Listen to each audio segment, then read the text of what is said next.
The new pope has just been elected, but how exactly is this powerful decision made behind the closed doors of the Vatican? What secrets are kept during the secret vote, and why does it take so long? The process is far more mysterious than most people realize, and the shocking truth will leave you wondering what really happens when the cardinals choose a new leader for the church. Inside a quiet chapel with old paintings and locked doors, something very important happens. The world waits, but most people don't really know what takes place during this secret event. What the cardinals do next will decide the future of the church. Only a small group of people get to vote for the next pope. They're not chosen by the public, and they don't change often. Who they are and why they matter so much is something many people never learn.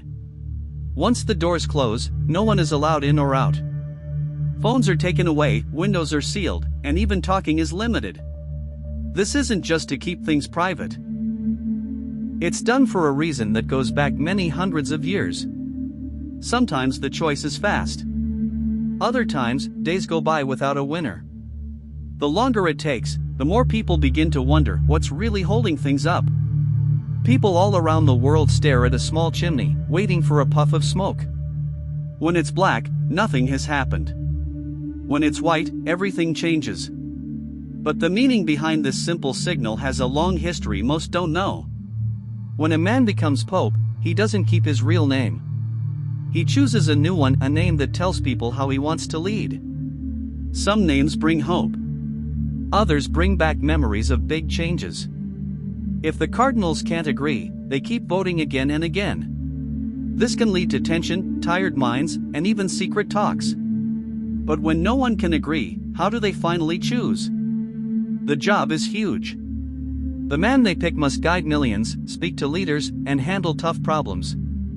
So what do they look for in someone who may lead for years?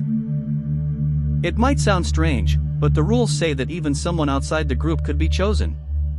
Still, it almost never happens. Why that is has to do with tradition and fear of surprises. Before the new pope steps out to greet the world, he goes into a small, quiet room. There, he puts on new clothes and has a moment to think. What happens in this room is deeply personal and very emotional. Some say it's all guided by faith. Others believe it's about people and planning. What really leads to the final vote is something that mixes belief with real-life thinking. Long ago, kings and rulers had a big say in who became pope. Now the rules are stricter, but they've changed many times through the years.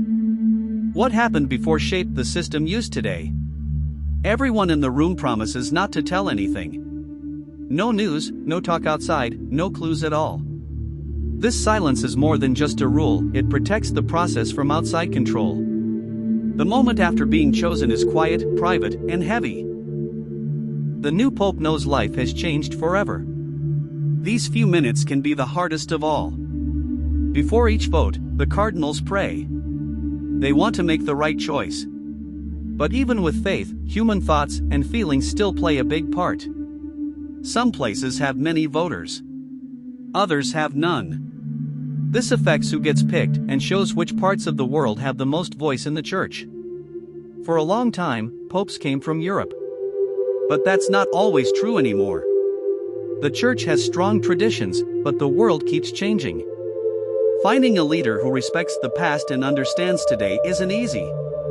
The choice says a lot about where the church is heading. Not all voters think the same. Some want to change things. Others want to keep them the way they've always been. These differences can lead to long talks and hard choices. Even though campaigning is not allowed, quiet talks still happen. Friends talk to friends. Ideas are shared. And these small talks can sometimes lead to big results.